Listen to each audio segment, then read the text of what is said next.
Welcome back, everyone. We're diving into something a little different this time, instructional design. Oh, cool. And you might be thinking, Yeah, wait, isn't that like for teachers and stuff? I was kind of thinking that, yeah. But it's way more than that. Think about it.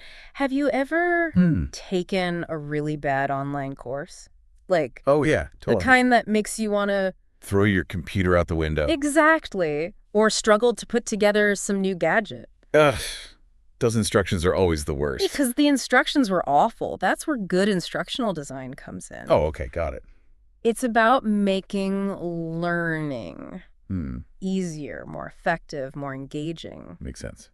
And Yeah. it's funny because we encounter instructional design all the time without even realizing it. Oh, for sure. Like that new app you figured out in like 2 seconds. Right. Total opposite of those bad instructions. Yeah, or even that bookshelf you put together. Put together a bookshelf. Yeah, it was actually pretty easy. The instructions were clear. Nice. That's good instructional design at work. Yeah, it's everywhere when you think about it. Okay, so let's get into the nitty-gritty. Right.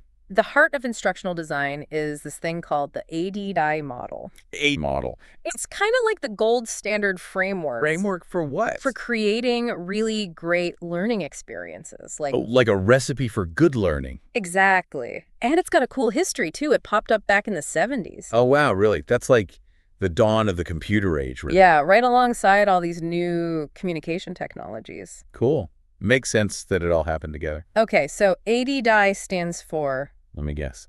ADDIE. you got it. Ah, Analysis, design, development, implementation, and evaluation. wow, that's a mouthful.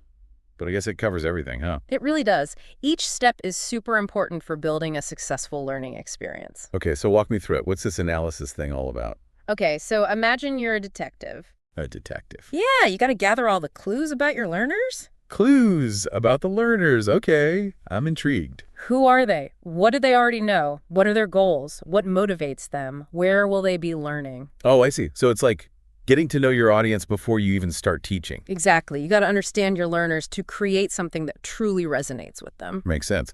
So once you've got all your detective work done, what's next? Then comes the design phase. Oh, okay. This is where you take all those clues and start building the blueprint for your learning experience. Like the actual plan for how the learning is going to happen. Yeah, you define clear learning objectives, you figure out the best tools and activities, videos, simulations, group projects, all that jazz. So it's not just lectures and textbooks anymore. Nope. It's about making learning engaging and interactive. That's cool. So no more falling asleep in class. Hopefully not. And then we move on to development. Development. So are we building something here? This is where you bring those blueprints to life. You actually create the content, write the e-learning modules, film those cool videos you were talking about. Oh, that's awesome. So it's like the actual construction phase? Exactly. And it requires a lot of creativity. Yeah, I can see that. Making learning fun and engaging sounds like a lot of fun. And then we're ready for implementation. Implementation. So this is like the launch party for our awesome learning experience. Yeah, you're rolling it out to your learners. Maybe it's in a classroom, online, or a mix of both. And you got to make sure everything runs smoothly. That makes sense. You don't want your fancy new learning program to crash and burn on day one. Exactly. And finally, we reach evaluation. Evaluation. So this is like checking to see if our building is standing tall. Yeah. Did our learners achieve those objectives we set way back in the design phase? Oh, okay. So it's like measuring the success of the learning experience. Exactly. We gather feedback, analyze data, and figure out what worked well and what could be improved. So it's not just a one-time check at the end. Nope. Evaluation happens throughout the entire ADDIE process. You're constantly tweaking and improving. That's cool. It's like continuous improvement for learning. Exactly. So that's ADDIE in a nutshell. Pretty comprehensive, right? Yeah, it really is. It's like a roadmap for creating amazing learning experiences. Okay, but why do instructional designers love this model so much? What makes it so special? Well, think about it. It's systematic, right? Like building a skyscraper, you need a solid plan. Exactly. ADDIE ensures that every step is carefully thought out and executed. It helps avoid those, oops, we forgot about that moments. Right, no one wants a learning tower that collapses halfway through. Exactly. And ADDIE also puts the learner at the center. Oh, right, all that detective work in the analysis phase. Yeah. Understanding the learner's needs, their preferences, their goals, that's crucial for creating relevant and engaging experiences. So no more boring, irrelevant lectures. Hopefully not. ADI encourages creativity too. Oh, yeah. Thinking outside the box, coming up with new ways to present information. Yeah, like using those simulations and videos we talked about. And let's not forget the emphasis on continuous improvement through evaluation. Right. Always striving to make things better. Exactly. ADDIE recognizes that learning and teaching is an ever-evolving process. You're always learning and adapting. So it's all about creating learning experiences that are engaging, relevant, and constantly evolving. But how about we see how this works in the real world? Yeah, let's see it in action. I'm ready for a real-world example. Okay, let's look about Stellar Customer Communications, Inc. Okay, what about them? They needed to boost their customer service skills. Big time. Customer service. Oof, that can be tough. Especially when it comes to handling complaints and upselling. Yeah, those are like the two most challenging parts of customer service. So they turned to ADDIE to help them out. Okay, I'm curious to see how they used it. Well, they started with that crucial analysis phase. Right, the detective work. They dug into their customer satisfaction data and realized their complaint handling was a mess, and they were missing tons of upselling opportunities. Ouch, that's not good. Yeah, it pointed to a big gap in their employees' skills and knowledge. So they had a problem to solve. What did they do next? They moved on to the design phase. They got really specific with their learning objectives. Oh, okay, like what? They wanted their employees to master empathy in customer interactions. Empathy, that's important. Right. And they wanted them to learn how to handle complaints smoothly and confidently upsell services. So they had their goals laid out? Did they create like specific courses or something? They sure did. 2 targeted training modules, mastering empathy in customer communications Nice. and techniques for effective upselling. Love it. Very specific and focused. What about development? How did they actually create those modules? They got creative. They built interactive e-learning modules with realistic scenarios so employees could practice handling tricky situations in a safe space. Oh, that's smart, like a virtual customer service simulator. Exactly. And they created video tutorials with top-notch communication techniques Cool. and step-by-step guides for dealing with those common complaints. Wow, they really went all out to make the learning engaging and practical. Yeah, they did. So how did they implement all this? Good question. Classroom training? Online? Something else? They went for a blended approach, the best of both worlds. Oh, interesting. How did that work? Employees had a month to complete the online modules at their own pace. Nice. Flexible learning. Then they came together for 2 full-day workshops to put those new skills into practice. Oh, cool. So they got to practice in a group setting, too. Yep. And they even included coaching sessions after the training for ongoing support. That's a great idea. It helps reinforce the learning and make sure it sticks. So did all this effort pay off? That's the million-dollar question, right? Time for the evaluation phase. All right. Drum roll, please. What were the results? They were pretty impressive. Stellar gathered feedback through surveys and focus groups. Getting the employees' perspectives, that's important. And they tracked key performance metrics, customer satisfaction scores, and the number of successful upsells. Okay, the numbers don't lie. Did they improve? Customer satisfaction jumped from 70% pre-training to a whopping 89% post-training. Wow, that's huge. And their employees' average monthly upsells tripled. Tripled. That's incredible. Yeah. Stellar definitely proved the power of ADI in action. Yeah. But is ADI the only tool in the instructional design toolbox? That's a great question. Is there anything else we can add to the mix? There is, and we're going to talk about it after the break. Okay, so we're talking about going beyond ADI. Exactly. We're adding another tool to our instructional design toolkit. Like a secret weapon? Kinda. It's called the Performance Analysis Quadrant. Performance Analysis Quadrant. Sounds impressive. It is. It helps us figure out if training is actually the right solution for a performance problem. Oh, interesting. So sometimes training isn't the answer. Not always. Sometimes poor performance might be because of something else entirely. Like what? Well, think of this quadrant like a compass. A compass. It's got north, south, east, and west, right? Right. Each direction represents a different root cause for the performance gap. Oh, I see. So it helps you pinpoint where the real problem lies. Walk me through those points on our performance compass. Okay, let's start with north, quadrant A. This is all about motivation. Motivation, okay. Imagine an employee who has all the skills, knows the job inside and out, but just isn't engaged. Oh, yeah, I've totally seen that before. They're just going through the motions. Exactly. In this case, training wouldn't make a difference. Right, because they already know what to do. They just don't care. Exactly. You need to find ways to reignite their motivation.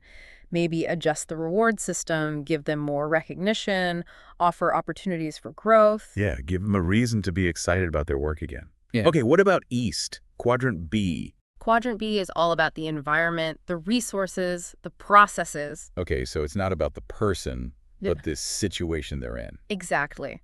Imagine an employee who's super motivated, has all the knowledge, but keeps hitting roadblocks. Roadblocks like what? Maybe they don't have the resources they need, or the process is clunky and inefficient, or the work environment is distracting. Oh yeah, I've definitely experienced that before.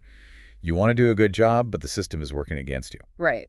And training won't fix a broken process or a lack of tools. You need to address those external factors. Streamline things, make sure people have what they need to succeed. Uh, Okay, got it. What about South, Quadrant C? Quadrant C is where things get a little tricky. This is about selection. Selection, as in hiring the right people. Exactly. Sometimes an employee might lack both the knowledge and the motivation to perform. So maybe they're just not the right fit for that particular role. It's possible. In this case, training might not be the answer. It might be time to consider a transfer to a different department. Oh, I see. Find a role where their skills and interests align better. Exactly. Or maybe provide additional training to address those knowledge gaps. Or sometimes it might be time for them to explore other opportunities altogether. Yeah, sometimes it's just not the right fit. Yeah. Okay, makes sense. What about the last point on our compass, West? Quadrant D. Quadrant D is where training finally comes into play. Ah, so this is where ADDIE shines. Absolutely. If the employee is motivated, has a good attitude, but just needs the knowledge or skills to excel, then training is the perfect solution.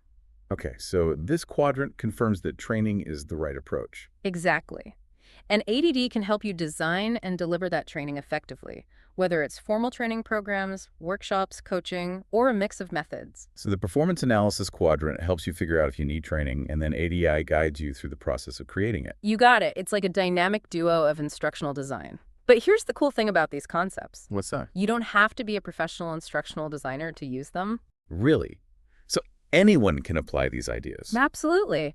The principles of instructional design can be applied to any learning situation. Think about it. Have you ever tried to learn a new language? Oh yeah, tried and failed multiple times. I'm terrible with languages. Well, you could use ADDIE to create a structured learning plan. Really? How would that work? Start with analysis. What are your goals? What resources do you have? What's your learning style? Okay, so figure out what I want to achieve and how I learn best. Exactly. Then move on to design. What activities will help you reach those goals? Will you use an app? Take a class? Find a language partner. I guess I never really thought about it that systematically. Then comes development, gathering your materials, creating flashcards, downloading that app. Okay, so actually getting everything set up. Implementation is putting that plan into action, making time for consistent practice. Yeah, that's the hard part, actually doing it. And finally, evaluation, tracking your progress, celebrating your successes, making adjustments as needed. So it's like ADD can be my personal language learning coach. That's cool. Exactly. And the Performance Analysis Quadrant can help you too. Oh yeah, how? Let's say you're struggling to stick to a new exercise routine. Ugh, don't even get me started. I've tried everything. The Performance Analysis Quadrant can help you figure out why. Ask yourself those two key questions. Do I have the knowledge and skills I need to exercise effectively? And do I have the motivation and desire to make this a habit? Okay. So if I don't know how to exercise properly, maybe I need to do some research or find a trainer. Exactly. And if I'm not motivated, maybe I need to find activities I actually enjoy or set more realistic goals. So it's about getting to the root of the problem, not just trying to force myself to do something I hate. Exactly. These tools empower you to become a more intentional learner and problem solver. I love that. So it's not just about instructional design for classrooms and training programs. It's about taking control of your own learning journey. Absolutely. And learning isn't just about acquiring knowledge. It's about applying that knowledge to make meaningful changes in your life. So what's next? We've talked about ADDIE, the Performance Analysis Quadrant. Yeah. What else is there to explore in the world of instructional design? Well, the field is constantly evolving. There are some exciting trends on the horizon that we need to talk about. So many possibilities. What's coming next for instructional design? What does the future hold? The future of learning is looking pretty exciting. One big trend is personalized learning. Personalized learning. Okay, I like the sound of that. What's that all about? Imagine learning experiences that are tailored to your specific needs, your preferences, your pace. Oh, wow. So no more one-size-fits-all courses. Everyone gets their own unique learning path. Exactly. Adaptive learning platforms are using fancy algorithms and data to personalize the experience in real time. In real time. So like as you're learning, the platform is adjusting things to fit you better. Yep. It can adjust the difficulty, the type of feedback you get, even suggest new resources based on your learning patterns. That's incredible. It's like having a personal tutor built into the technology. What other cool stuff is happening in the world of instructional design? Artificial intelligence. AI is a game changer. AI, as in like robots teaching us? Not exactly robots, but AI is already being used to create those personalized learning paths we were just talking about. And it can do so much more. Like what? AI can automate a lot of the tedious tasks that instructional designers have to do. Oh, that's nice. So they can spend more time on the creative stuff. Exactly. AI can even power intelligent tutoring systems. Intelligent tutoring systems, what are those? They're like virtual guides that provide personalized feedback and support. They can even anticipate where learners might struggle and offer extra help. Wow, that's pretty amazing. So it's like having a super smart tutor available 24/7. Are there any downsides to using AI in learning? Well, like with any powerful technology, we got to be careful. Yeah, I get that. We need to make sure AI systems are designed ethically without bias. Right, we don't want AI to perpetuate existing inequalities. And we don't want to replace human interaction altogether. AI should enhance learning, not replace the human element. That's a really important point. Technology is a tool, and we need to use it responsibly. Right. Okay, what about VR and AR? Are they living up to the hype in the world of learning? Oh, definitely. VR and AR are creating those immersive, interactive experiences that were just sci-fi dreams a few years ago. Yeah, I remember seeing those in movies as a kid and thinking, that'll never happen. Now it's a reality. Imagine exploring ancient Rome through a VR headset or dissecting a heart in augmented reality. Whoa, that's mind-blowing. It's like stepping into another world. What are the possibilities for using VR and AR in learning? Endless. They can transport you to distant lands, bring abstract concepts to life, provide hands-on learning experiences that are safe and controlled. So I could learn to perform surgery without actually cutting into a real person. Exactly. VR and AR are already being used in healthcare, engineering, the arts, and their potential in education is huge. It's incredible to think about how technology is changing how we learn. But with all this focus on technology, are we losing sight of the human side of learning? That's a great question. Technology is a powerful tool, but it's not everything. We can't forget the importance of human connection, of the joy of learning. Right. Learning should be fun, engaging, and social. You can't replace the passion of a teacher, the curiosity of a student, the excitement of learning together. That brings us back to ADDIE and how it emphasizes understanding the learner. It's about creating meaningful connections and nurturing that love of learning. Exactly. Technology can enhance learning, personalize it, make it more accessible, but the human element is what makes it truly transformative. Well, we've covered a lot of ground in this deep dive. We've talked about the ADDIE model, the Performance Analysis Quadrant, the incredible potential of technology. It's been an awesome journey. I've learned so much. Me too. And I hope our listeners are feeling inspired to approach learning with a fresh perspective, to embrace new challenges, and to never lose that sense of curiosity. Learning is an adventure. It's happening all around us, all the time. So stay curious, keep exploring, and keep learning. Happy learning, everyone.